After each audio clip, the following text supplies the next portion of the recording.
All right, well, today's episode is going to be all about installing Ethernet-based security cameras. Ones that actually have power over Ethernet. That's an Ethernet cable back there.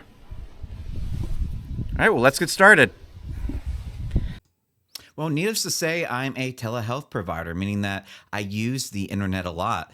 And I deal with a lot of people that need their internet to communicate with me. And the number one complaint I hear all the time is what a poor internet connection that they have. And to be honest with you, to give ISPs or internet service providers a break, it's usually not their fault. Believe it or not, there's only so many radio frequency channels out there.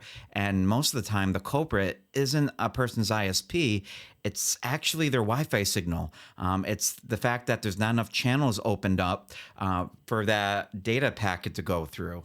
And so it has to get queued up and wait in order to transmit, which is why people's internet sometimes pixelates, slows down greatly, pauses, hesitates. I've also seen a lot of people put their wireless routers in all sorts of crazy places. And again, in their defense, usually it's the technician's fault, right? They want to put the router in the most convenient location closest to where the line itself enters into your home, which is typically either a garage or a bedroom. So oftentimes I usually hear people putting their routers in either their kitchens or even worse, their bedrooms, which again, when it comes to ionizing radiation and microwaves, need I remind everyone when it comes to that being not so much of a healthy option. Ideally, your router should be in a central location in your home, preferably elevated and next to a window if you can. All right, kitchens have a lot of steel. They have a lot of insulating factors, cabinetry, all right, backsplashes that are ceramic, all of which deflects or insulates radio frequency signals. You having a transmitter next to your head trying to sleep at night isn't a healthy option. And it will probably disrupt your sleep. The electromagnetic radiation, right? Of course, those EMF devices like you see in those ghost hunter videos. So needless to say, if you're going to put up all sorts of surveillance equipment around your home, which nowadays you really should, in my opinion, a lot goes on, you really want to consider the option of not having a wireless camera.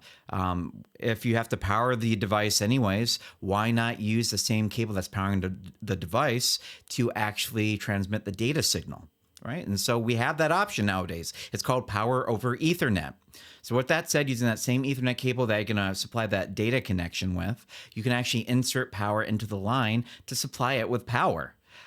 Ring and other camera manufacturers actually most certainly do offer an option with Ring services, which is what I use. They have what's called their Elite series that actually has, or I should say comes with a power inserter, which you don't necessarily need. So if you end up buying a Ethernet switch or a networking switch that has PoE capabilities, almost like a power inserter built in, you don't have to buy a separate one. And most certainly you don't want to use a second one on a line that's already energized. So with that said, I'm going to show you some highlights of me installing my North camera. The reason why I decided to install this finally had to do with one of my earlier videos, which was that brush fire one. I don't know if you guys saw that pixelation that was going like crazy with the North camera with the fire truck. But that had nothing to do with my internet connection and had everything to do with the range from the router to that camera. And more importantly, how the first responders equipment, their radios, was actually interfering with my signal as well. So poor, like a 3-bar signal connection coupled with the fact that most first responders have radios. And of course, those radios that are transmitting are interfering with my surveillance equipment. So needless to say, I don't think I need to explain to you that usually when something happens like that, when first responders are showing up, you want your surveillance equipment to work. And obviously, if that's going to happen every time that they show up to somebody's house, then I highly recommend that you consider a Ethernet camera over a wireless camera. I can see the convenience. I can see how sometimes they appear like a better deal, but honestly, solid wired connections are always better. All right, with that said, I'm going to show you some highlights when it comes to me installing my North camera yesterday. This video is a little delayed just because I was doing some work in the attic.